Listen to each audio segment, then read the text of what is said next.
संबंधित और है। अभी हमारे चंद्रिका बेन मोरबी सेंटर आ चुके हैं, तो हम सब स्वागत करेंगे। मोरबी से बड़ौदा आ गए, बड़ौदा के हैं, जन्मभूमि पर आ गए।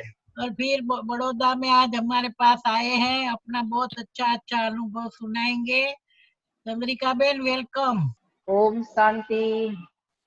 आज बहुत समय के बाद बड़ौदा निवासियों से मिलने का अवसर मिला है। सभी का खूब खूब स्वागत करती हूँ। पुराने तो सभी पहचानते हैं, लेकिन अभी तो 30-32 साल हो गए, तो सभी नए नए भाई बहन भी होंगे जो नहीं जानते होंगे। तो आज थोड़ा सा मैं अपना परिचय भी देती हूँ।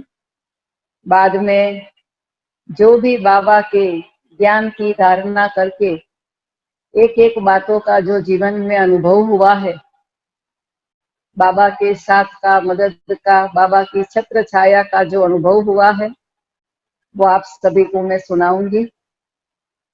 तो पहले तो मैं हूँ ही बड़ौदा की। बड़ौदा मेरा नेटिव प्लेस है। बड़ौदा के पास जौनकोड़िया गांव है, सेवासी के पास, वहां से हूँ। बचपन से ही बड़ौदा में हॉस्टल में रहकर पढ़ाई की।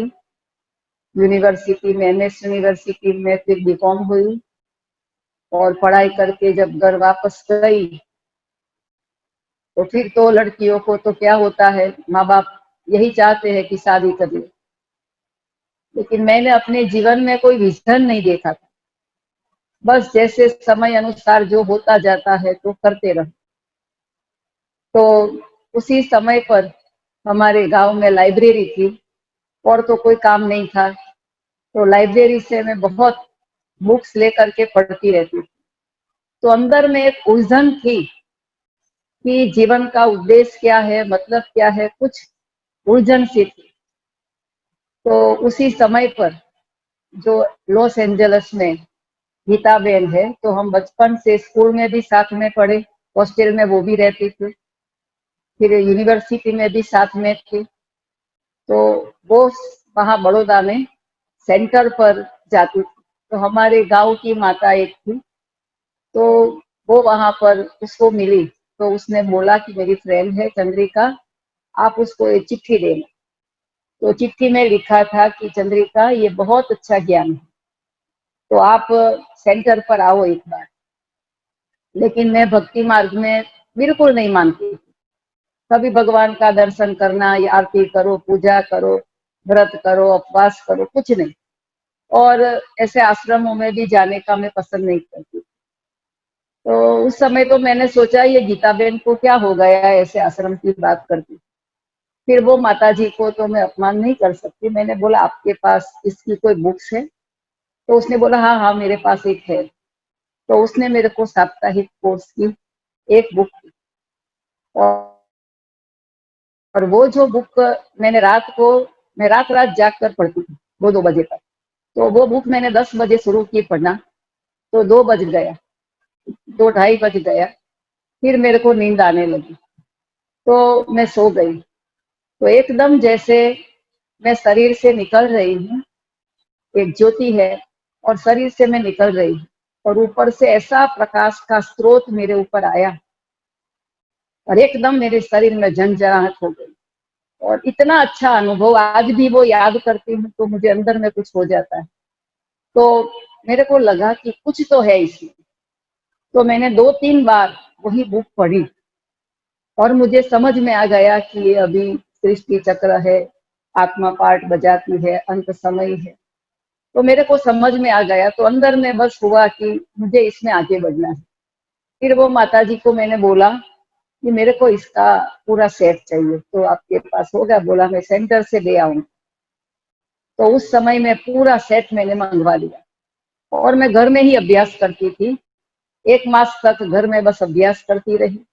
मुझे बहुत से साक्षात्कार होने लगे, और ऐसे मैं गुम हो जाती थी, और इतना अच्छा अनुभव हुआ, और मेरे को जीवन का लक्ष्य मिल गया। तो मैंने बहनों को नहीं देखा था, सेंटर को भी नहीं देखा था, फिर भी मैंने एक बात पक्की कर ली मुझे शादी नहीं करनी है। अभी मैं बस यही ज्ञान को समझकर उसकी गहराई में जाकर भगवान के साथ का मदद का अनुभव करूं, क्योंकि दादियों का जो वो बाबा की जीवन कहानी में जो अनुभव था, बस वही मेरा लक्ष्य था कि मैं बाबा के भगवान के समीप रहूं। मतलब तो लक्ष्य तो मैंने ले लिया। फिर मुझे वो माता ने बोला कि आप आश्रम में आओ, तो मैंने बोला नहीं, मैं ऐसे आश्रमों में नहीं जाती, मैं घर में रहकर ही करूंगी। लेकिन उस समय सयाजीगंज सेंटर पर तल्लिका बेन थी, तो तल्लिका बेन को वो माता ने बोला कि बहुत अच्छी कन्या है, साक्षात्कार होता है, ज्ञान में भी बहुत अच्छी है, आप एक बार आओ। तो तल्लिका बेन आए, तो तल्लिका बेन को मैंने देखा, तो मैंने बोला ये तो बहुत अच्छी बहन है और पढ़ी लिखी है और ऐसे आश्रम में रहती है। तो मेरे को लगा कि नहीं नहीं, मैं जाऊं।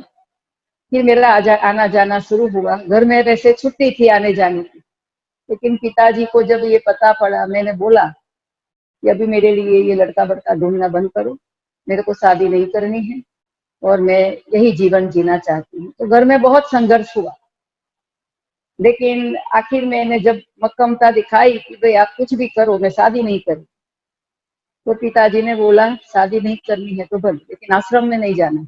मैंने बोला भले। तो पिताजी तो बाहर में रहते थे, आगे बड़ौदा में। दिन में 2 बार भी जाना होता था। उन्हों का तो राजकर्मी थे और उन्हों का तो कारोबार बाहर ही चलता था, तो मैं चुप के जाया करती थी सेंटर में। और फिर लक्ष्य ले लिया कि बस अभी तो यही करना है। फिर बाद में पिताजी को मैंने बोला आबू जाना था कि मैं आबू जाऊं। पिताजी ने बोला नहीं। मैंने बोला ना, आप घर में रहो और करो, भगवान का नाम लो, लेकिन आश्रम में नहीं जाना। तो मैंने पिताजी को बोला कि मैं ऐसे ही थोड़ी ही जिंदगी ऐसे ही मैं खत्म कर दूंगी, इतना अच्छा मेरे को ज्ञान मिला है तो मैं तो आगे बढ़ूंगी। पिताजी जानते थे कि ये थोड़ा अपनी रीति से ही चलेगी। तो पिताजी ने बोला देखो कि आपको अगर जाना हो तो फिर वापस कर दूंगी। मैंने बोला कोई हर्जा नहीं, मैं नहीं आऊंगी, क्योंकि पिताजी को ऐसा था कि मैं ऐसा बोलूंगा तो ये नहीं जाएगी। लेकिन मैं निकल गई। मैंने न मधुबन देखा था, न बाबा को देखा था, न इतना बहनों का भी इतना अनुभव था। तो भी समाज संसार संबंधी सबको छोड़कर मैं बाबा के घर में आ गई। और बाबा को मिलने के लिए आबू में जब गए, तो पहली बार जब बाबा मेरे को मिला, तो बाबा इतना पावरफुल, बाबा ने मेरे को दृष्टि दी तो मेरे को बाबा जैसे दिखाई ही नहीं पड़ता था, प्रकाश प्रकाश दिखाई पड़ता था। और बाबा ने कस के मेरा हाथ पकड़ कर बोला, फोटो में कोई में भी कोई आत्मा हो, नंबर 1 जाने वाली, लास्ट आई हो लेकिन फास्ट जाने वाली। तो इतना अच्छा बाबा ने मेरे को वरदान दिया। फिर मैं ऐसे हाथ छोड़ने लगी तो बाबा ने फिर कस के पकड़ लिया और मेरा हाथ पकड़कर बाबा ने बहुत मेरे को दृष्टि दी। तो मेरे को एक नशा चढ़ गया कि बाबा मेरे को कितनी ऊंची नजर से देखता है। तो मैंने लक्ष्य लिया था कि नहीं, बस मैं कुछ करके दिखाऊंगी। मुझे एक ही जीवन का लक्ष्य था, मैं बाबा को देखकर आई और मुझे एक बाबा को देखकर चलना है, एक बाबा का साथ, एक बाबा की मदद। और सर्व संबंध तो छोड़कर आई थी मैं, पुराना तो सब एकदम जैसे कट हो गए और एक बाबा के सिवाय कोई था नहीं। तो इतना बाबा से मेरा गहरा आंतरिक कनेक्शन था।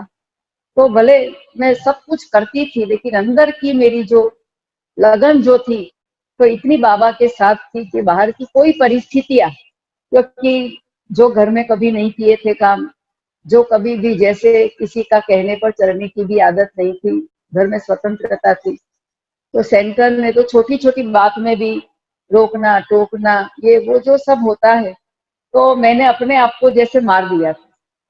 बस एक ही बात कि एक बाप दूसरा न कोई, बाबा की सेवा है, बाबा का कार्य है, मुझे उसके सिवाय कोई बातों में नहीं पड़ना। तो सभी सेंटर वहां तो उसी समय पर बड़ौदा में सेंटर थे जहां जिसकी जैसी आवश्यकता होती थी वैसे सबको भेजते रहते थे। तो मेरे को ऐसी जगह पर ही भेजते थे जहां पर खूब सेवा हो। तो मेरे को मेरा समझो बड़ौदा का तो सफर बहुत अच्छा हुआ, सब जगह पर सेवाएं भी बहुत की। और खुश रह करके सेवाएं करते थे। जहाँ भेजते थे वहां भी कभी ना नहीं कहा। एक ही लगन थी कि बाबा की श्रीमत पर चलना है। हमने बाबा को जीवन सौंपा है, तो बाबा को जो कराना हो, जैसे कराना हो, जहाँ भेजना हो, बाबा कराए। तो कभी कोई बात में हमने मनमानी नहीं की, जहाँ भेजा वहां गए। लेकिन फिर मैं लास्ट में बड़ौदा सेंटर पर, डेयरी सेंटर पर थी, तो वहां पर भी बहुत अच्छी सेवाएं चल रही थी। लेकिन जब वहां पर वो वाघोड़िया के बाजू में एक आश्रम है, मुनि आश्रम, आप सबको पता होगा, अनुबेन है वहां पर। तो जब मैं वाघोड़िया में थी तो उसको हमने आमंत्रण दिया था कि आप आओ, डेली आने वाली थी, तो वो आए थे। तो वो फिर बड़ौदा डेयरी सेंटर पर आए और मेरे को निमंत्रण दिया कि बेन आप एक बार हमारे पास आओ। तो मैंने बोला जब मैं वाघोड़िया आएगी तो जरूर आऊंगी। तो वाघोड़िया हमारा वहां पर ब्रह्मा भोजन था, तो वहां के भाई बहन मेरे को बहुत चाहते थे और उन्हों का था कि चंद्रिका बेन को ले गए हैं। मेरे को तो 1 मास के लिए ले गए थे, लेकिन 6 मास हो गया, लेकिन मुझे भेजा नहीं। तो वो लोग कहते थे कि बस हमें चंद्रिका बेन चाहिए। तो राजबेन ने बोला कि आप एक बार बागोड़िया जाकर आओ और सबको समझाओ कि सेंटर में तो ऐसे होता है, जहाँ जिसकी आवश्यकता होती, जहाँ जैसे होता है वैसे भेजना पड़ता है। तो मैं गई थी। तो उस समय पर वहां आश्रम में हम गए, तो आश्रम में हमने देखा कि नदी किनारे एकांत में आश्रम था। बाजू में आदिवासी एकदम जंगली लोग जो गाय भैंस चुरा कर ले जाते थे सबकी, और तीर खामका लेकर, वहां पुलिस भी नहीं जा सकती, ऐसा डेंजर गांव था। तो मैंने अनुबेन को बोला कि अनुबेन आपने आश्रम बनाया तो यहाँ क्यों बनाया, आपको गांव में थोड़ा नजदीक में अच्छे एरिया में बनाना चाहिए। बोला नहीं, मेरा गुरुजी जो है वो यहाँ पर तप करता है, और ये जो आदिवासी तो मेरे रक्षक है।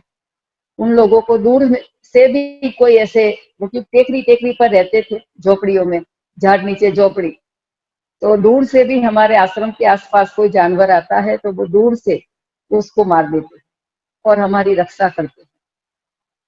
तो मैंने बोला तो भी आप मतलब ऐसे, तो बोला गुरुजी यहाँ पर तप करते थे और मेरे गुरुजी की मैं सेवा करती थी, और जब गुरुजी का अंतिम समय था तो मैंने गुरुजी को बोला कि अभी मैं क्या करूंगी, आप तो शरीर छोड़कर चले जाएंगे तो मैं घर चली जाऊंगी। तो गुरुजी ने बोला नहीं, मैं कहाँ भी जाने वाला नहीं, भले मेरा शरीर छूट जाए लेकिन मैं कार्य तो करूंगा और आपके द्वारा करूंगा। आप यहाँ बैठो, आप खाली मेरा ध्यान करो, और बाकी का जो भी मेरे को करना है वो मैं करूंगा। तो एक बॉम्बे का बहुत बड़ा व्यापारी था, उसको एक बेटी थी, मंदबुद्धि की, तो वो उसका फॉलोअर था। तो उसको गुरु जी ने साक्षात्कार कराया क्योंकि वहां पर मंदबुद्धि बच्चों का आश्रम थे। तो वहां पर अनुबेन के पास आया और उसने कहा कि अनुबेन आप ये यहाँ पर, मेरे को गुरु जी ने साक्षात्कार कराया और मेरी एक बेटी है मंदबुद्धि की, बहुत पैसा था लेकिन बेटी ऐसी थी तो चिंता रहती थी। तो उसने कहा कि मैं सब आश्रम का पूरा खर्चा उठाऊंगा, आप आश्रम खोलो। तो ऐसा करके फिर धीरे धीरे धीरे बहुत लोगों को साक्षात्कार होने लगा, सब सहयोग देने लगे। फिर बड़ौदा के भी सब डॉक्टर्स वहां पर आने जाने लगे, और अभी तो बहुत बड़ा आश्रम है, आप सबको भी पता होगा। तो मेरे को उस समय एक लाइट हो गई कि हम इतनी सेवाएं करते हैं, रात दिन सेवा करते थे बड़ौदा में, सेवा का फील्ड भी बहुत था, तो सेवा करते थे। भाई बहन आते थे, 4 आते थे, 2 जाते थे, दूसरे 4 आते थे, 2 जाते थे, ये सब आवागमन चलता रहता था। तो मैंने सोचा हम इतनी मेहनत क्यों करते, जब बाबा हमारे साथ है, बाबा कहता है कर्म करावन हार में हूँ, और हमें ये सब झंझट में नहीं पड़ना, मुझे अभी तपस्या करनी है और बाबा को जो कराना होगा बाबा कराएगा। मैंने एक लक्ष्य ले लिया। फिर बड़ौदा में तो बहुत सेवा का फील्ड था और कोई चांस नहीं था तपस्या का।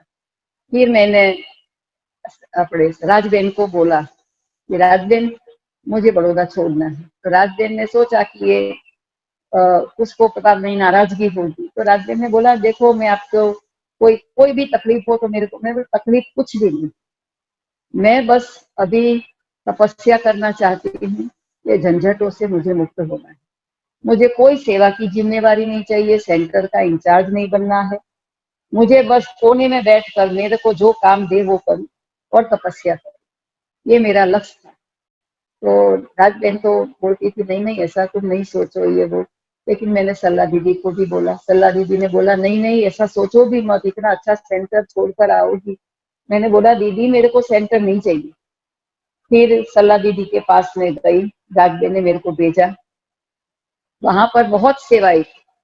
राजबेन ने वहां पर, अरे सलाह दीदी ने वहां सब जगह जगह पर जो भी सेंटर थे कोर्स रखवाया, शिविरें रखवाई और इतनी अच्छी अच्छी सेवाएं दीदी ने कराई। फिर क्या हुआ कि उसी समय वाघोड़िया, अरे मोरबी में सेवा केंद्र पर बहुत सी बहनें आई और गई, 5-6 बहनें शायद एक साल में आई और चली गई। तो कोई रहता नहीं था वहां पर। तो ये उषा बेन, वहां जो बहन रहती थी वो चली गई, तो उषा बेन मेरे पास, अरे सल्ला दीदी के पास आई कि दीदी वहां पर कोई बहन नहीं है। उषा बेन तो छोटी थी उस समय। तो सल्ला दीदी ने मेरे को बुलाया, कहा देखो बहन इतना अच्छा सेवा का वहाँ फील्ड है, कोई रहता नहीं, आप जाओ और बाबा की सेवा करो और वहाँ अच्छी रीति से उसको डेवलप करो। मैंने बोला दीदी तो मैं बड़ौदा में अच्छी थी, बड़ौदा तो मैं खुशी से छोड़कर आई हूँ, मेरे को इंचार्ज नहीं बनना है, जिम्मेवारी नहीं लेनी है, तभी तो मैं आपके पास आई हूँ। मैं जो ये सेवा कर रही हूँ वो बराबर है, आप मुझे भेजो मत। तो दीदी को भी लगा कि दीदी ने बोला कि मेरी तो आपकी मेरे को बहुत जरूरत, आप आई हो, हमें भी बहुत अच्छा लगता है, लेकिन बाबा का ये जो कार्य है मुझे अंदर में आता है कि आप थोड़ा संभालो तो अच्छा है। बोला, फिर सलाह दीदी ने बोला कि देखो मैं भी कहती हूँ नहीं हूँ और आपको भी जो करना है, लेकिन हम एक बार बाबा की राय लेंगे। तो तुरंत अमर बेन को भेजा कि जाओ भोग लगाओ बाबा को, भोग तैयार करो। तो 10 बजे थे और फटाफट बाबा के लिए भोग बनाया और भोग लगाने की तैयारी की। तो बाबा को भोग लगाया तो बाबा ने चंद्रमा दिखाया और कहा देखो बच्ची ये चंद्रमा के आसपास कितने अच्छे अच्छे सितारे चमक रहे, ऐसे बच्ची भी चंद्रमा की तरह शीतल है और बहुत अच्छी अच्छी आत्माएं बच्ची का मोरबी में आह्वान कर रही। तो बच्ची बड़ौदा से आई नहीं है, बाबा ने बच्ची को मोरबी के लिए खींचा, बच्ची अपने आप नहीं आई है, मैंने खींचा और बच्ची को मोरबी में ही जाना है। तो अमरबेन ने बोला बाबा वो तो कहती है मेरे को जिम्मेवारी नहीं लेनी है और मैं इंचार्ज भी बनना नहीं चाहती हूँ। तो बाबा ने कहा देखो मैं जानता हूँ बच्ची थकी हुई है और अभी बच्ची से बाबा कोई मेहनत नहीं कराएगा, बच्ची को बस यहाँ आकर खाली बैठना है और सारी जिम्मेवारी बाबा की, सेवा भी बाबा कराएगा और बच्ची की जिम्मेवारी भी बाबा लेता है, इसलिए बच्ची निश्चिंत होकर के जाए और वहां बैठे। तो मेरे को तसल्ली हो गई कि जब भगवान मेरी जिम्मेवारी ले रहा है, बाबा जब कहता है कि मैं सेवा करूंगा, तो जो मेरा लक्ष्य था कि मुझे तपस्या करनी है और जो बाबा कराए वो करना है। तो मैं तैयार हो गई और मोरबी में गई और सच में जब मैं मोरबी गई तो इतने अच्छे अच्छे लोग, वहां का एक बहुत बड़ा समाज सेवक था जयराज भाई करके, और पहले कलेक्टर था, फिर अभी समाज की सेवा करता था। तो पूरे समाज को ऊपर इतना भरोसा था कि उसको लोग करोड़ों रुपया बिगर सोचे दान दे देते, इतना अच्छा समाज सेवक था। फिर दूसरा ये अजंता के उद्धव जी भाई, ये पूरा ग्रुप था पटेलों का। तो वो एक एक करके पहले जयराज भाई आए तो उनको बहुत अच्छा लगा, वो क्लास में आने लगे, फिर उद्धव जी भाई, फिर ऐसे बहुत अच्छे अच्छे 30-35 समाज के बड़े बड़े लोग आने लगे और सेंटर पर इतना अच्छा वातावरण बन गया। और हम ब्रह्मा भोजन करते थे तो इतने अच्छे अच्छे लोग, ये लोग ही सबको निमंत्रण देते थे, 150-200 लोग हो जाते थे और संस्था का एक बहुत अच्छा प्रभाव मतलब वहां पर बन गया। और धीरे धीरे फिर उद्धव जी भाई का जो भाई है उसने शरीर छोड़ा, तो उस समय बहुत बड़े बड़े लोग आए थे। तो उसी समय पर हमने, उद्धव जी भाई ने बोला बहन आप प्रवचन करो, तो हमने प्रवचन किया, मृत्यु प्रवचन। तो सबको इतना अच्छा लगा। तो 3 दिन हमने प्रवचन किया। फिर धीरे धीरे वहां पर एक फैशन हो गई, क्योंकि बड़े लोग जो करते हैं तो दूसरों को लगता है कि हम भी करें। तो कोई भी शरीर छोड़ता था तो हमको बुलाते थे, और ऐसे ही बाबा ने सेवाएं शुरू कराई। और वो लोग भी वहां पर, एजुकेशन इंस्टीट्यूशन बहुत बड़ा है, तो वहां पर अवारनवार जो भी मीटिंग होती थी, प्रोग्राम होते थे, फंक्शन होते थे, तो वो लोग हमें निमंत्रण देते थे। जहां मौका मिलता था सब जगह पर हमारे से वो सेवा लेते थे। तो बहुत अच्छी सेवाएं होने लगी, अच्छे अच्छे लोग आने लगे, और बाबा ने ही ऐसे सेवा का माहौल बना दिया वहां पर। और हम इतने बिजी रहते थे कि बात मत पूछो। और उतने में फिर आबू में कॉन्फ्रेंस होने वाली, तो वहां पर कॉन्फ्रेंस में हमें 2 लोगों को ले जाने के लिए कहा था। तो हमने उद्धव जी भाई को बोला कि वहां पर एक अरुणोदय मिल है, तो वहां 2000 वर्कर काम करते थे, और उसका मैनेजर वो बहुत अच्छा था। तो वो मैनेजर को बोला उद्धव जी भाई ने कि आप उसको फोन करो। तो मैंने फोन किया कि भैया आप आओ, और कॉन्फ्रेंस है वहां पर आबू में, तो हम आपको ले जाना चाहते हैं। तो वो भाई ने बोला बहन कॉन्फ्रेंस वगैरह में तो नहीं आऊंगा, लेकिन मैं आपके पास 5-10 मिनट के लिए आऊंगा, मेरे को काम है वहां गांव में, तो आऊंगा। क्योंकि मिल जो है वो गांव के बाहर, बहुत बड़ी मिल थी, और वो मैनेजर। तो वो शाम को आया तो बाबा जो कहते हैं कि सेंटर का वायुमंडल ऐसा होना चाहिए जो आकर के लोगों को एकदम खींच, और एकदम बाबा के घर को वहां पर देख करके या वहां के वाइब्रेशन को देखकर लोगों को आकर्षण हो जाए। तो ऐसे ही वो जब आया तो वहां पर हम लोग उनको हॉल में ले गए। और जनवरी मास था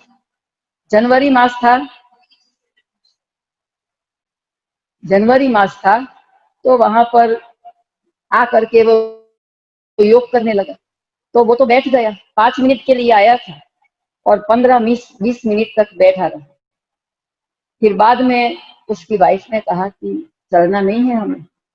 तो वो तो एकदम मंत्र मुग्ध हो गया, बोला इतना अच्छा यहाँ पर स्थान बना हुआ है, तो आज तक हम आए क्यों नहीं, हमने कभी, हमको प्रेरणा क्यों नहीं मिली। फिर वो भाई को हमने बात की कि भाई आप ये कॉन्फ्रेंस है, और आप कॉन्फ्रेंस में अगर आपको जाना है तो थोड़ा बेसिक आप आधा घंटा भी सुनेंगे तो आपको थोड़ा ख्याल आएगा कि ये किस चीज के लिए है, क्या है, तो आप कल आओ। तो दूसरे दिन बोला कि मैं आधा घंटा के लिए दिन आऊंगा, 10 बजे आकर 10:30 बजे चला जाऊंगा, क्योंकि मुझे तो फिर मीटिंग है मेरी 11 बजे, मैं तो भले आधा घंटे के लिए आना। तो दूसरे दिन वो आया, तो हमने उसको ज्ञान देना शुरू किया। तो इतना अच्छा उसको लगा, तो बोला बहन मेरे को नोट पेन दो।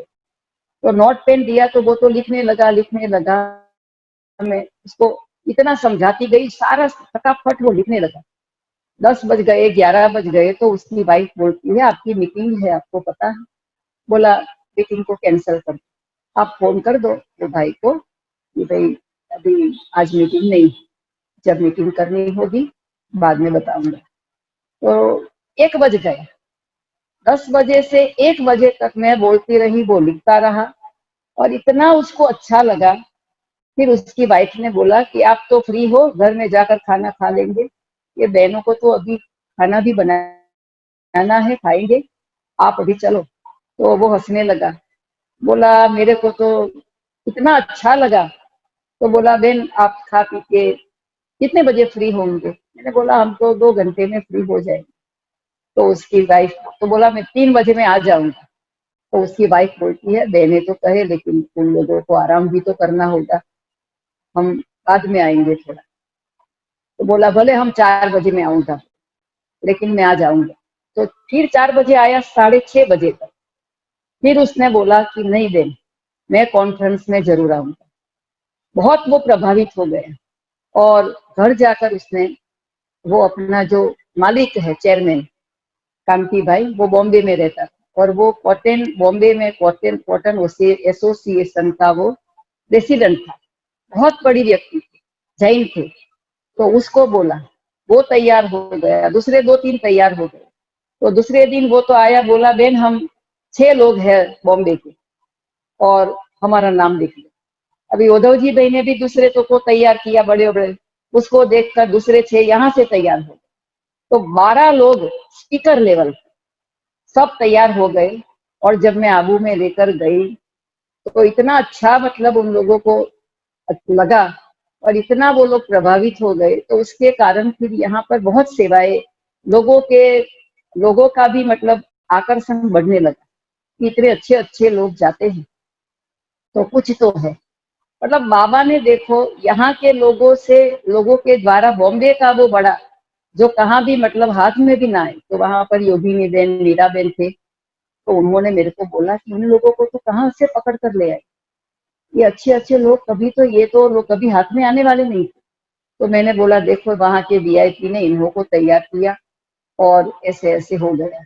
मतलब बाबा को जब सेवा करानी होती है, कैसे कराता है ना, हमें समझ में भी नहीं है। और पूरा माहौल ऐसा सेवा का मोरबी में बन गया, तो कोई भी शरीर छोड़े सब मतलब एकदम हमें बुलाते थे और ऐसे ही संख्या बढ़ती गई और सेवाएं बहुत होती। तो ऐसे मोरबी में सेवाएं बहुत बढ़ी और बड़े बड़े के कारण उसका प्रभाव आसपास के वीआईपी, राजकोट के, जामनगर के भी वीआईपी जब उन्हों के संपर्क में आते थे तो हमारे पास ले आते थे वो लोग। और ऐसे बाबा ने कैसे सेवा कराई, हमको कुछ लगता ही नहीं था कि हम किसी का कांटेक्ट करें, मेहनत करें, अपने आप सेवाएं होती रहती। तो ये था बाबा की सेवा कराने का जो प्रभाव, और बैठे बैठे बाबा ने ऐसे सेवा कराई। अभी दूसरी बात कि हम 2-2 बजे उठ करके बाबा को याद करते और इतना साइलेंस पावर इकट्ठा किया था। तो जैसे कहते हैं ना कि सूर्य की शक्ति को भी जब इकट्ठा करो तो वो अनेक कार्य करती है। ओवन चलाओ, बिजली, अरे लाइट जलाओ या गीजर चलाओ, जो भी बहुत साधन काम कर जाते, बस पावर चाहिए। तो हम भी जितना जितना बाबा को याद करते थे और साइलेंस पावर जितना जितना हमने इकट्ठी की, उसके कारण बहुत चमत्कारिक शक्तियां जैसे कार्य करने लगी। जैसे मैं एग्जाम्पल कहूँ कि कई बार मेरे को जो होने वाला होता है उसका विजन दिखाई पड़ता है। कई बार फिर कोई व्यक्ति कैसा है उसका साक्षात्कार हो जाता है। कई बार कोई व्यक्ति को बाबा हमारा परिचय दे देता था, उसको साक्षात्कार होता था कि ये व्यक्ति क्या है, और वो लोग फिर मतलब उस रीति से हमारे प्रति भाव बदल देते थे। कई ऐसे अनुभव हमने देखे कि बाबा ऐसे हमें कराते थे, तो जो संकल्प करते थे तो संकल्प हमारा सफल हो जाता था। तो बहुत चमत्कारिक शक्तियां जिसको कहते हैं वो इकट्ठी हुई थी और हमारे कार्य क्षेत्र में जहां जहां उसकी जरूरत होती थी तो वो शक्तियां कार्य करने लग जाती थी, और कोई भी कार्य करो तो उसमें हमें सफलता मिलती। तो मैं अभी तो आपको थोड़ा सैंपल के रूप में थोड़ा थोड़ा एग्जाम्पल खाली सुनाती हूँ कि कैसे बाबा ने कराया।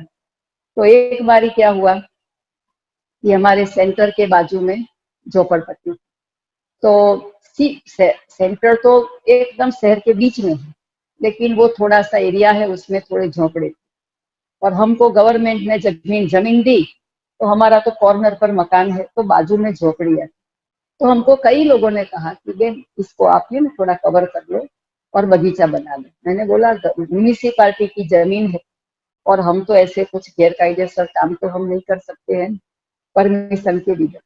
तो हमने बोला ऐसा हमें नहीं करना।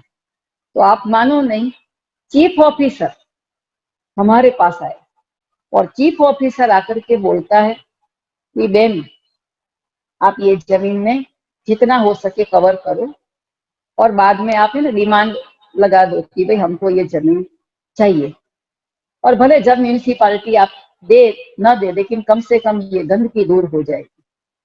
तो मैंने बोला नहीं भैया, अगर कोई स्टे ले आए और हमारी इज्जत जाए, फिर अखबार में आए, तो हमारे लिए ये बात अच्छी नहीं है। बोला बेन स्टे तो मैं ही ला सकता हूँ, मैं चीफ ऑफिसर, मेरे अलावा कोई स्टे नहीं ला सकता। बाकी रही बात में 1 वीक के लिए मैं बाहर जा रहा, 7 दिन तक कोई स्टे नहीं लाएगा। आप 7 दिन में जितना कर सके कर ले, बाकी कोई आपको कुछ नहीं करेगा। तो मैंने सोचा इसमें कुछ तो है, बाबा का इसमें कोई इशारा है, मेरे को टचिंग हो गई। तो हमने तो दूसरे दिन फटाफट ऐसा कंपाउंड वर्क शुरू कर दी। तो म्यूनिसिपालिटी से लोग आते थे, हमको पूछते थे कि आप ये किसको पूछ कर रहे हो। मैंने बोला देखो भैया, हम कोई दावा नहीं करते हैं कि ये हम इसके मालिक, लेकिन ये गंदगी यहाँ पर आश्रम है, यहाँ लोग गंदगी करते हैं। 2 बार तो आग लगी झोपड़ियों में, और हमारी सेफ्टी के लिए हम ये दीवार कर रहे हैं। और जब भी म्यूनिसिपालिटी कहेगी हम इसको तोड़ देंगे। जब म्यूनिसिपालिटी का कोई प्रोजेक्ट होगा या कुछ भी उसको बनाना होगा तो हम इसको अपने हाथ तोड़ देंगे, लेकिन हम अपनी सेफ्टी के लिए बना रहे। तो लोग आते जाते रहे, लेकिन हमने एक ही जवाब दिया, तो और कोई कुछ बोल नहीं सकता था। फिर 7 दिन में हमने 7 फीट का एकदम ऊंची दीवार बनाया, और पूरा एकदम काफी जगह वो उस पर हो गई। बाद में चीफ ऑफिसर आया और स्टे लाया, लेकिन हमारा काम पूरा हो गया। खाली फॉर्मालिटी कर दी कि भाई अभी हम कोई काम नहीं कर रहे, काम पूरा हो गया। आप मानोगे नहीं, जैसे काम पूरा हुआ 2 दिन हमने पानी डाला दीवार पर, और ऐसा अर्थक्वेक आया जो कच्छ में आया था उस समय पर। तो हमारे हॉल में जो बीम था उसमें तो क्रैक हो गई, तो कोई घर में जाता ही नहीं था। पूरा मोरबी घर के बाहर रहते थे लोग, और टेंट बांध कर रहते थे, और वहां ही खाना बनाते थे, खाते थे, घरों में कोई जाते नहीं थे। उसी समय पर ये जो हमने कंपाउंड वॉल की थी, तो अंदर में जो पूरा एरिया लगभग 1500 स्क्वायर फीट का था, तो वो एरिया हमको इतना काम आया कि 6 मास तक तो वहां पर क्लास चला। नहीं तो हम क्लास कहाँ करते। तो देखो बाबा ने कैसे चीफ ऑफिसर को भेजा और कार्य करा लिया। तो बाबा टाइम टाइम पर ऐसे एक एग्जाम्पल दिया कि बाबा कैसे आगे की भी हमारी सोचता है और समय पर अपना काम करा लेता है। दूसरा हमारा अनुभव कहूं कि बाबा कई बार हमारा परिचय भी दूसरों को देते। यहाँ पर एक भाई आया था, तो वो बहुत जगह पर बड़े बड़े सेंटरों में जाता था।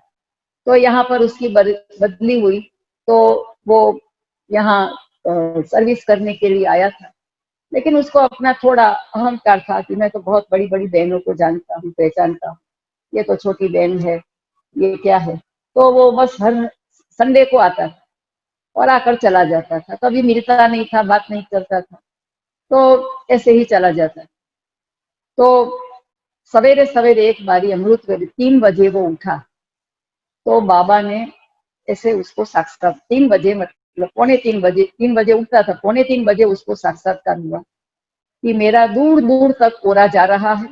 और मैं फरिश्ता स्वरूप बाबा ने दिखाया, और बाबा खुद खड़ा होकर कहता है इसको साधारण समझने की भूल मत करना, ये महान पुण्यशाली आत्मा है, और वो जो कहती है उसको फॉलो कर, साधारण मत समझो। तो वो भाई इतना रोया, इतना रोया। सवेरे तो वो ड्यूटी पर चला गया, फिर शाम को 5 बजे आकर सेंटर पर भी इतना रोया, बोला बहन मैं तो क्या समझता था, बाबा ने आपका परिचय मेरे को दी। मुझे सबसे बड़ी बात तो ये लगती है कि भगवान देखो आपका परिचय दे रहा और मैं आपको जान नहीं सकती। तो ऐसे बाबा क्या क्या नहीं कर सकते ये हम आपको बता सकते हैं। तो ऐसे ऐसे मतलब बाबा बहुत अनुभव कराते थे, समय पर मदद, समय पर हर प्रकार का साथ सहयोग, इतनी बाबा की जैसे छत्र छाया थी, और बहुत अच्छा कार्य बाबा का चल रहा था।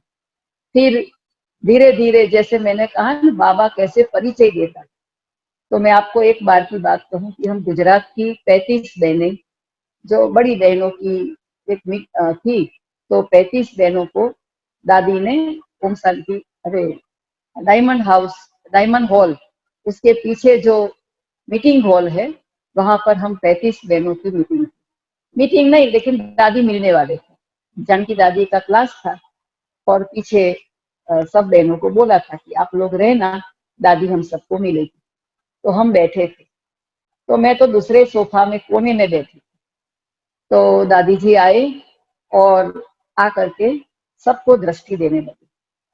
तो जैसे मेरे ऊपर दादी की दृष्टि पड़ी तो एकदम दादी ऐसे करके बोलती है, ये कौन है?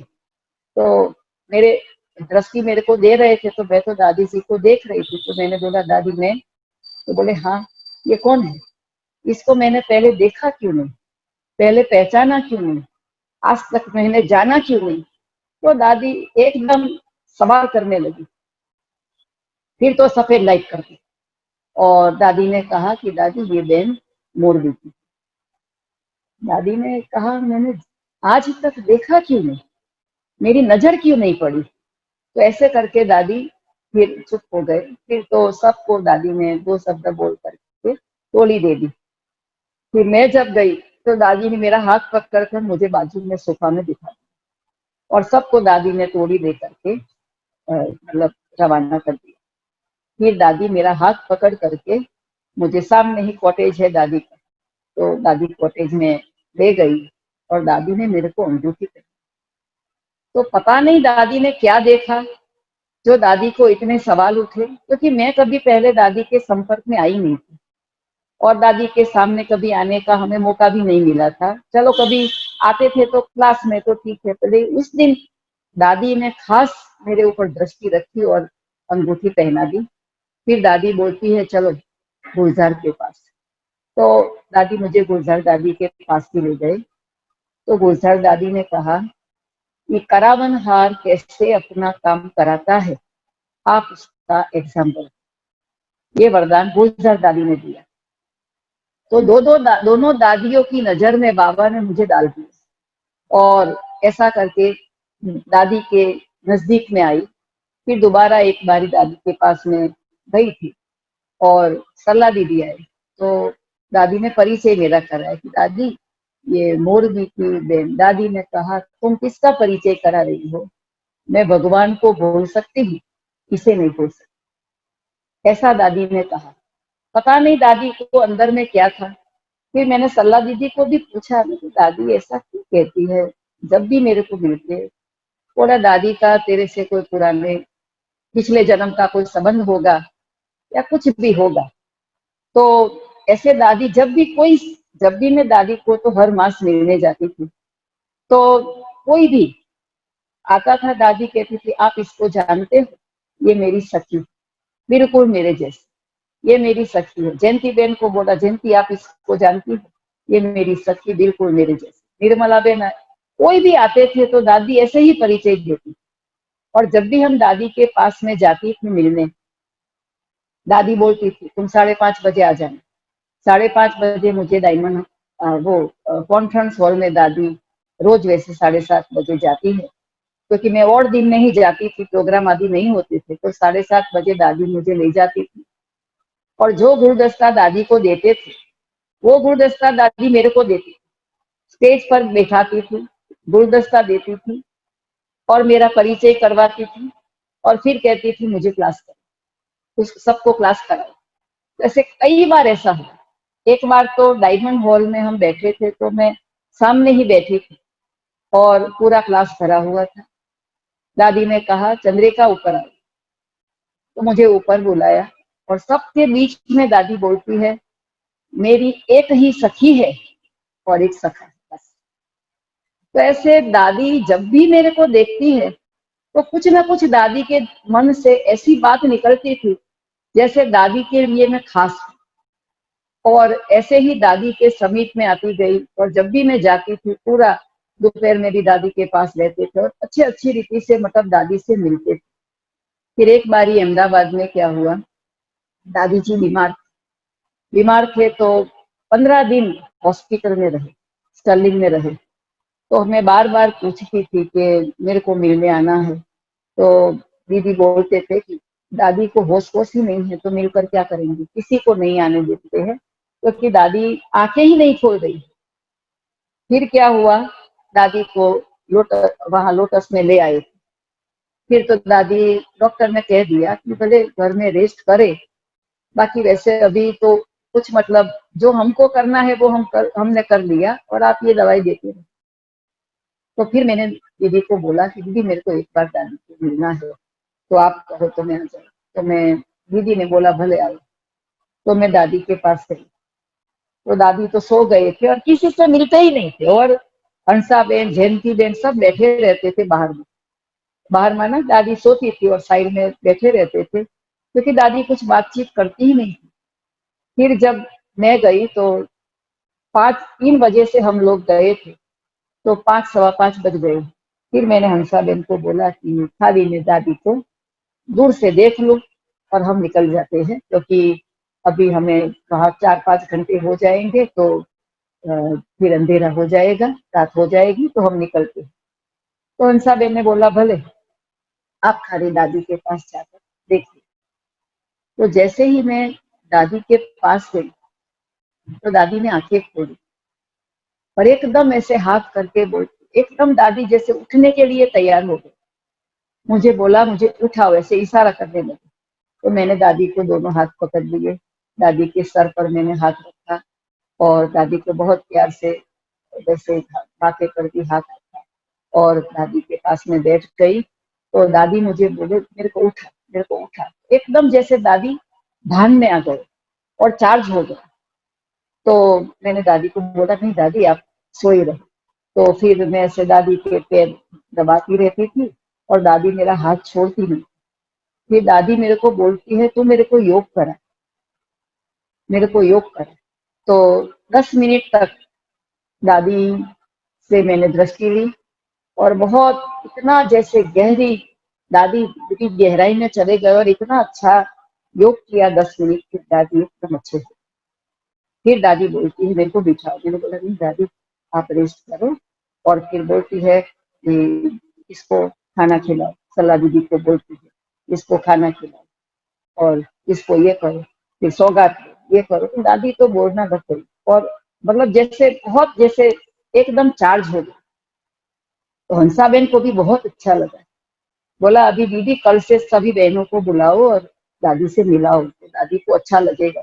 देखो दादी कैसे अच्छे हो गए। तो जैसे कहते हैं कि दादी को विशेष मेरे तरफ कोई एक पता नहीं लगाव कहो, आकर्षण कहो या कोई पुराना कोई भी जो भी है मैं नहीं जानती हूँ।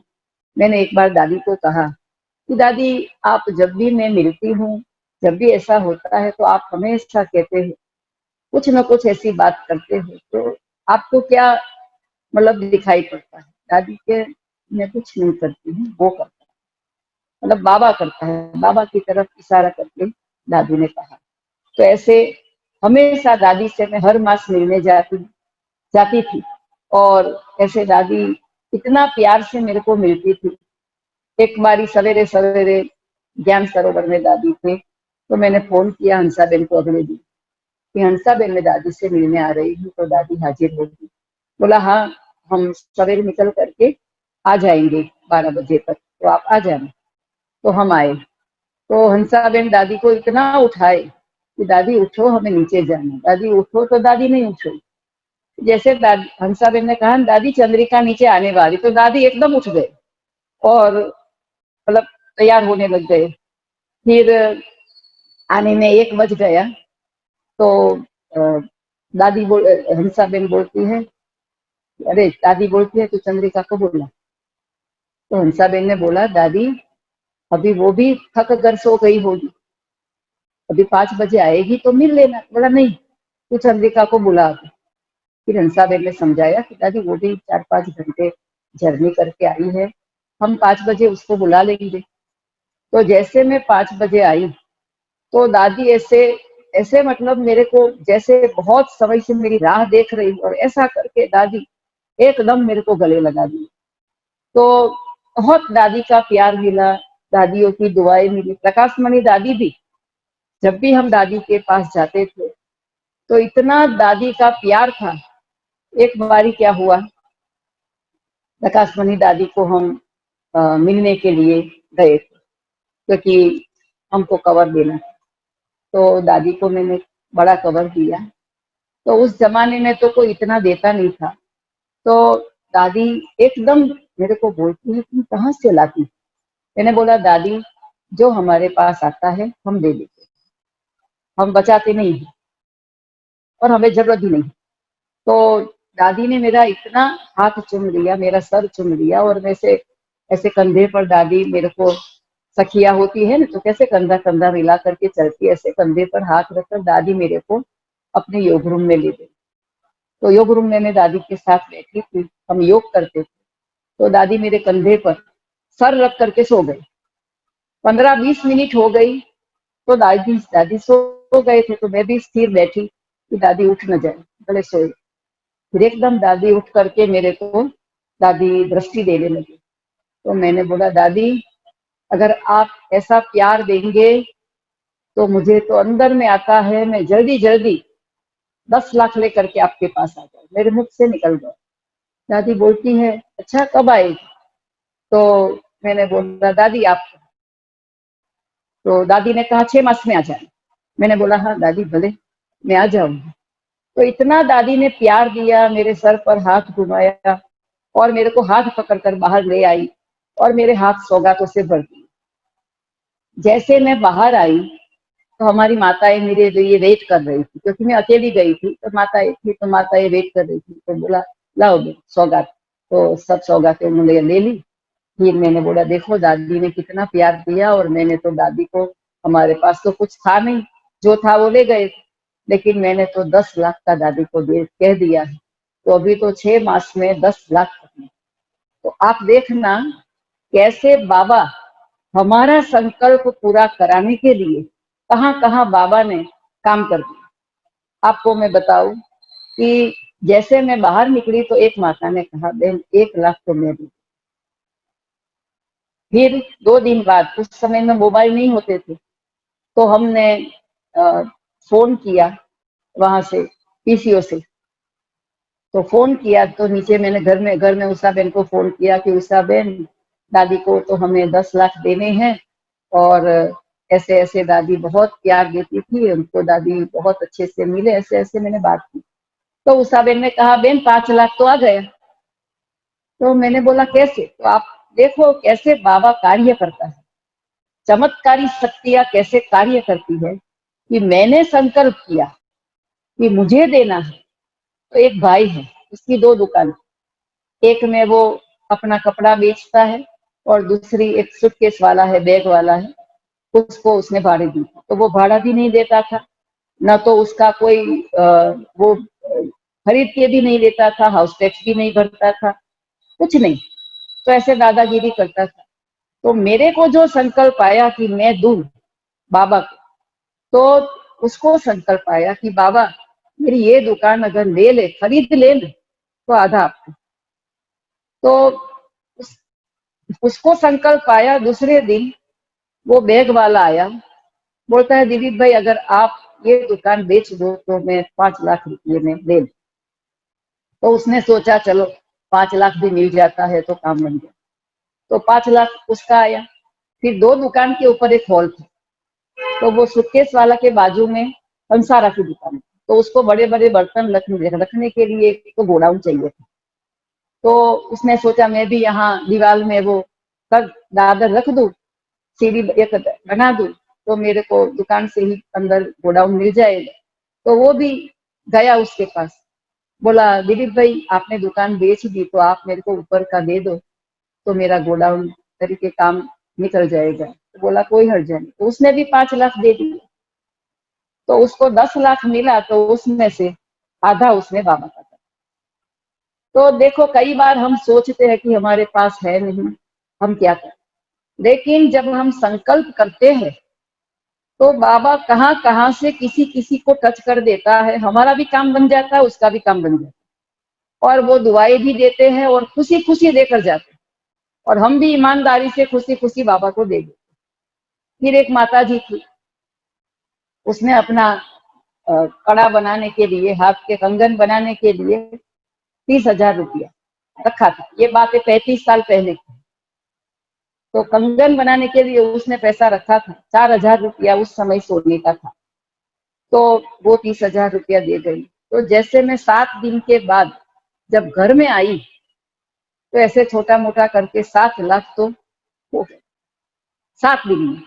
आप सोचो कि कैसे हमारी साइलेंस पावर काम करती है, कहाँ किसी को टच हो जाता, कहाँ किसी को टच होता, किसी का काम बन जाता।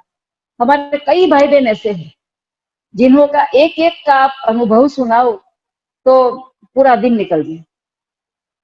वो लोग मेरे को जब भी जरूरत होती है तो भगवान उसका काम कर देता है, और वो लोग आकर के मेरे को दे देते हैं, मैं बाबा को दे देती हूँ।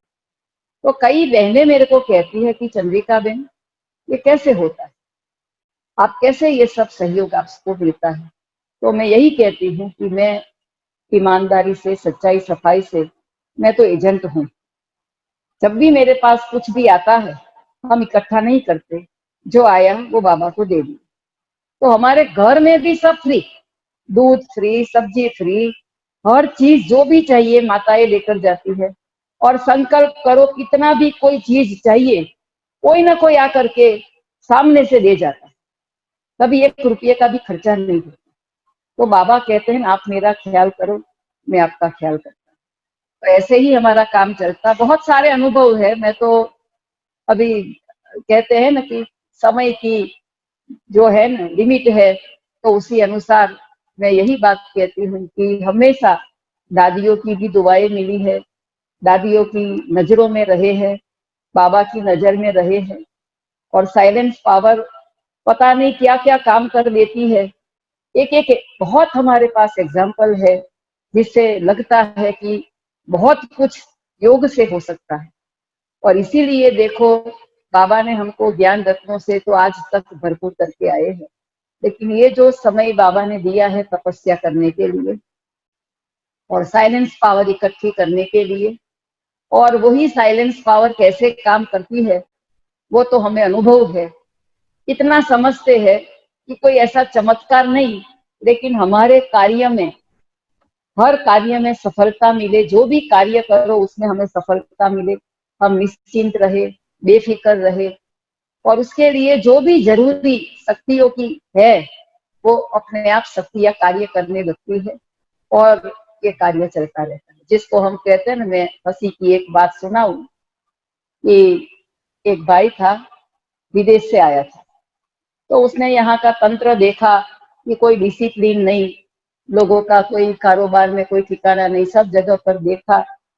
तो उसने एक भाई को पूछा कि आपका ये कैसे चलता है इंडिया, ये तो क्या अट्ठे गट्ठे। तो क्या वो अट्ठा गट्ठा हमें भी दे दो, हमें भी अट्ठा गट्ठा चाहिए, क्योंकि हम तो बहुत मेहनत करते हैं कारोबार चलाने के लिए, लेकिन अट्ठे गट्ठे कारोबार चलता है तो हमें अट्ठा गट्ठा दे। बोला नहीं, वो तो इंडिया में ही काम करता है, अट्ठा अट्ठा गट्ठा बाहर काम नहीं करता। तो मैं तो यही कहती हूँ कि हमारा भी ऐसा है, जो संकल्प करो काम बन जाता है। लेकिन कोई कहे कि बहन आप क्या करती हो, तो मैं तो यही कहती हूँ मैं साइलेंस में रहती हूँ। और जिस समय जो कार्य बाबा को कराना हो बाबा करा देता है, और अपने आप ही साइलेंस पावर काम करती है और हमारा कार्य सफल होता रहता है। और हर बात में सबकी दुआएं मिलती है। बस यही पुरुषार्थ करते हैं। और बहुत से अनुभव है, लेकिन टाइम हो गया है तो अभी तो मैं आगे नहीं मतलब बताती हूँ। लेकिन ऐसे ही बाबा ने बहुत अनुभव कराए, सदा बाबा की छत्र छाया का, मदद का, साथ का, ऐसे अनुभव रहता है। और मैं तो आपको कहूँ, मैं कभी कोई प्लानिंग नहीं करती। आप मानोगे नहीं, मैंने प्लानिंग कभी नहीं किया था। दादी हमारे पास 2 बारी आई, 2 बारी आई, वो भी 3-3 दिन के लिए। पहली बार जब दादी आई तो बस दादी ने फोन किया, चंद्रिका में आ रही हूँ, 6 दिन में आने वाले थे। तो दादी का इतना अच्छा प्रोग्राम रहा। जब दादी आए, दादी ने देखा, दादी ने बोला लाइफ में मैंने ऐसी सभा नहीं देखी। और इतने सारे ब्राह्मण, एक ही सेंटर के इतने ब्राह्मण मैंने कभी नहीं देखे। तो इतना दादी प्यार से 3 दिन रही। और हंसाबेन ने तो हमको ना ही बोला था कि आप प्रोग्राम मत रखना। दादी ने तो ये कहा है कि मुझे चंद्रिका के पास 3 दिन ले चल, मुझे वहां रहना है। तो आपके पास रहने के लिए दादी आ रही, इसलिए आप मतलब किसी को इकट्ठा भी मत करना और प्रोग्राम भी मत रखना। लेकिन हमने फिर सोचा कि नहीं, गीता बेन को बुला लेते हैं, वो पब्लिक को संभालेगी, बाकी दादी अपने मूड से चलेगी, जाए तो भी ठीक, न जाए तो भी ठीक। लेकिन दादी आ रही है तो उसके नाम से प्रोग्राम तो चले। फिर जब यहाँ दादी आए तो अमृत वेले से लेकर रात तक दादी भाई बहनों को से मतलब क्लास कराती थी। ये है, शाम को भी फंक्शन था, इतना अच्छा प्रोग्राम। दादी जाने के समय कहती मुझे अच्छा नहीं लगता है जाने का, हंसा मुझे यहाँ रहने, मैं यहाँ रहना चाहती। तो मतलब हंसा बहन प्यार से कहती थी दादी दादी चलो चलो वहां पर लोग बैठे हैं। तो ऐसे 3 दिन दादी रहे। दूसरी बार भी ऐसे सामने से दादी ने कहा मैं आ रही हूँ।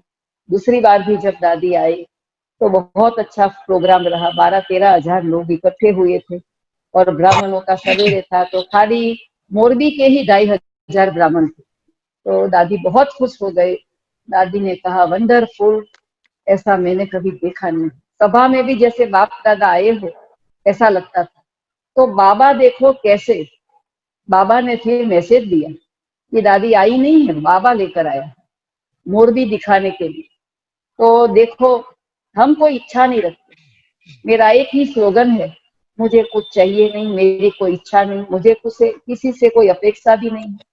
हम बस अपना पुरुषार्थ करते रहे, बाबा को याद करते रहे और ऐसे ही अपना कारोबार चलता है।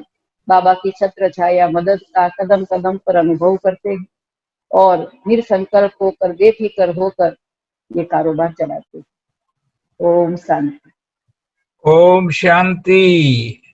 ओम शांति। सब कितने खुश हो, हाथ खड़ा करो। पूरा लड्डू लिया क्या आधा है? अभी तो पा भी नहीं है। हाँ, अभी हमारा तो ऐसा है कि पूरा भागवत लग इसीलिए जाए। इसीलिए पूछ रहा हूँ कि अभी हाँ हमारे पास हिमानी बिन डेट है, फ्री डेट है। मैं हाँ, समझता हूँ 14 तारीख हाँ, सुबह में दे, है। देखना पड़ेगा डॉक्टर साहब। हाँ, देख के फोन करके फिर दोबारा सेशन रखेंगे। जरूर जरूर। 14 जून है ना, 14 जून को मॉर्निंग में अच्छा, है। आपने ही लिखवाया है, फिर भी कंफर्म कर लेना। हाँ, तो कंफर्म 14 करके। तारीख को टेंटेटिव रख दे। हाँ, तो फिर कंफर्म आना है। 3/4 बाकी है, जो तो कॉम्पैक्ट मतलब करके भी दे देना। हाँ एक बोलो। बारी हाँ एक बारी रमेश भाई की जो युगल थी उषा बेन, हाँ तो उषा बेन को दादी ने मतलब कुछ कहा होगा। तो उषा बेन मेरे को पूछती थी कि चंद्रिका बेन ये कैसे होता है, इतना सहयोग आप कैसे करते हो, हम पूरा बॉम्बे भी मिलकर करे तो भी नहीं हो सकता। तो जब उषा बेन ने मेरे को बोला तो उषा बेन को मैंने एक ही बात कही कि हमारे पास रामायण भी नहीं है, महाभारत भी नहीं है, हमारे वहां भागवत चलता है। तो उषा बेन ने कहा आपने तो एक शब्द में सारे शास्त्रों का सार कह दिया। तो बहुत ऐसे बाबा के मदद के साथ के इतने अनुभव है कि बात मत पूछ। तो बस करावन हार करा रहा है, ये अनुभव अपने जीवन में किया है और अभी भी बेफिक्र बादशाह निश्चिंत होकर रहते हैं बाबा का। और इसका जरूर इसका कारण क्या है पता है? इसका कारण है चंद्रिका बेन ने अपना ये सारा मस्तक जो है बाबा की गोद में रख दिया है। हाँ सब बस मेरा तो एक शिव बाबा बस। बाकी कुछ ये नहीं। समर्पण की जो सूक्ष्म भावना से साइलेंस की शक्ति भी मिलती है और बाबा का परिवार की लाडली बन जाते हैं। तो ये इनकी विशेषता है। तो इससे हमें यही गुण धारण करना है कि हमें बाबा को अर्पण, बाबा के यज्ञ में अपने को अर्पण करना है। जितना अर्पण करेंगे हम श्रेष्ठ बन जाएंगे। जैसे हमारे प्यारे चंद्रिका बेन, देखो हमें चंद्रिका बेन भी याद आते हैं। तो हमारा बड़ौदा की है, इसका भी हमें नाज रहता है। इसलिए बहुत बहुत हम सब की ओर से। और चंपा भी कहेंगी कुछ, बोलो चंपा। चंद्रिका बेन तो बचपन से ही बहुत सुखों में पली और फिर बाबा के यहाँ आई तो बोले मैं वापस नहीं आऊंगी, वहाँ कुछ भी काम करूंगी, बर्तन पोछा करूंगी। पिताजी को ऐसे बोल के, उनके पिताजी सरपंच थे। आज मुरली में भी था ना, कोई बच्ची को कितना दूर कर देते हैं, लेकिन बाबा इनको कैसे आज की मुरली बराबर आपको लागू पड़ती है और जो चंद्रिका भी पे। अच्छा। पिताजी की जमीन भी बहुत थी, तो अभी थोड़े समय पहले एक इसका खेत बेचा, तो उसका बहुत बड़ा हॉल बनाया है, और वहां वो भी हम बाद में कॉर्पोरेशन ने अनुभव भी बहुत मदद की। ना अनुभव हाँ, कहेंगे सुनाना कैसे सब। बाबा कैसे बाबा कराता है। जरूर और जरूर। इनकी 3 बहनें समर्पित है, 3 बहनें समर्पित है मोरबी में। फॉलो सिस्टर, अपना मोटी बहन को दोबारा जब सिस्टर। बुलाओ तो सब बहनों का भी दर्शन कराना सबको। तीसरी बार आओ बुलाना पड़ेगा। समझो देखो जमू, जितना, समझो जमू। हाँ सब समझो हो तो है, समझो को सबको बुलाओ। दिखाओ अभी 5 हाँ हाँ मिनट में। दिखा रहे हैं। हाँ, ये है निमिषा बेन अच्छा और ये अच्छा है जो, जिग्ना बेन। हाँ हाँ ये दो अच्छा, लौकिक समझू बेन बेने का हैं। नाम निमुषा बेन है। हाँ ये ये निमिषा समझू बेन, बेन, निमिषा बेन। ये मिनीषा बेन, यही निमिषा इसको बेन तो है जानते, और हमारे अच्छा, ये बड़ौदा जिग्ना के बेन ही है। है। जिग्ना अच्छा, बेन, तीनों बहनें हैं समर्पित। जिग्ना बेन भी आपके हाँ लौकिक बेन है? अच्छा हाँ लौकिक बेन है। अच्छा अच्छा। जिग्ना बेन को तो बहुत नहीं देखा है, बड़ी इनको तो हाँ देखा है, मनीषा बेन को देखा है। वाह, दूसरी 3 देखो बहनों ने शादी की। लौकिक अलौकिक। अच्छा 6 बहनें हैं, हाँ हाँ भाई नहीं है, हाँ। भाई एक भी का। तो लौकिक लौकिक में भी हम 6 बहनें थी और अलौकिक में भी 6 बहनें थी। आओ अच्छा अच्छा। ये भी है। अलौकिक में भी। आओ आओ। हाँ हाँ ये 2 और तीसरी जो 3 है, तो एक उषा बेन तो पुरानी है, दूसरी एक अलका बेन है, जूली बेन है, ये यहाँ एक डॉक्टर लोकल की बच्ची मोरबी थी की। ना, एक डॉक्टर की वही बच्ची। हल्का में डॉक्टर की बच्ची। ये उषा बेन है, पुरानी है। हाँ, तो उषा बेन ओम शांति। पहले तो हम 2 ही रहते थे, फिर ये दोनों बहनें आए, ये जूली बेन है, अच्छा, इसके माता पिता भी यहाँ ही है। हाँ ये डॉक्टर और ये भी है, ये अलका बेन है, इसके डॉक्टर की पिताजी बच्ची भी। है, हाँ मुझे ये याद है, डॉक्टर की हमारा भाई, बच्ची है। हमारा हाँ डॉक्टर फ्रेंड है ना, वो उनका हाँ हाँ हाँ जानते हैं तो ना। उसकी है। हाँ और ये यहाँ हमारी कुमारी है, अभी अच्छा बॉम्बे 2 साल रह करके आई है, और ये अच्छा। यहाँ पर सेवाएं देती है। तो ऐसे वाह, बहुत अच्छा। 5 अच्छा। 1 मिनट है ना, तो ले लूं मैं एक तो ऐसे एकदम मतलब बहुत क्लियर। अच्छा। जरूर मिलेंगे, दूसरी दूसरी बार जरूर मिलेंगे। और बहुत अच्छे अच्छे हाँ बाबा के साथ का मदद का अनुभव जो होता है, तो इससे सबको प्रेरणा भी मिलेगी। और बाबा का कार्य हम कैसे निश्चिंत बेफिक्र होकर कर सकते हैं, ये सारी टिप्स हम देंगे कैसे होता है। जरूर। ओम शांति। बहुत बहुत जरूर। शुक्रिया, शुक्रिया।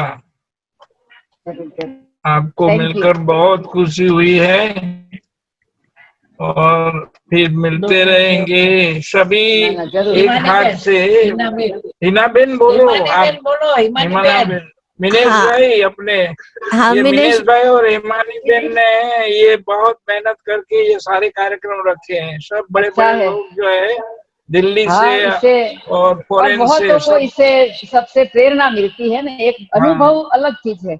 एक हाँ होता है ज्ञान, तो देखो अभी सब ज्ञान तो सुनते हैं, लेकिन उसको हाँ प्रैक्टिकल जीवन में लाना, बाबा के साथ का मदद का अनुभव करना, ये बहुत बड़ी हाँ, चीज है।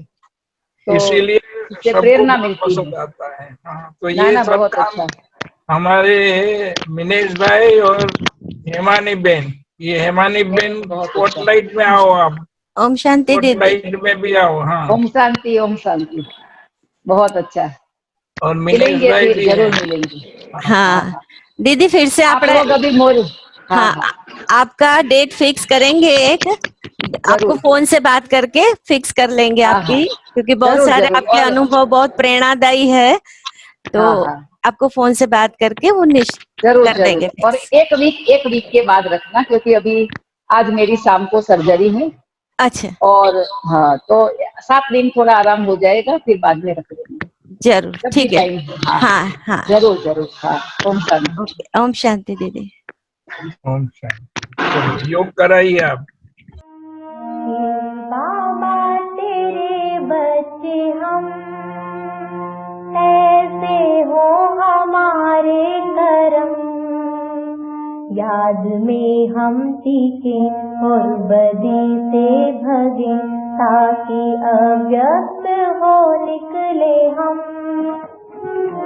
शिव बाबा तेरे बच्चे हम, ऐसे हो हमारे करम।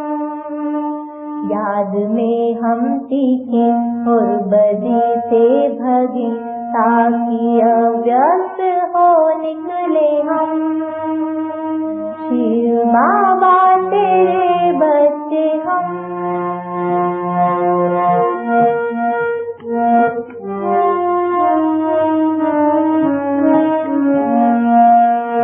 ये अंधेरा घना छा रहा, माया रावण का शासन बढ़ा। ये अंधेरा घना छा रहा, माया रावण का शासन बढ़ा। काम क्रोध आदि सेना ली है, विकार रूप मानव है।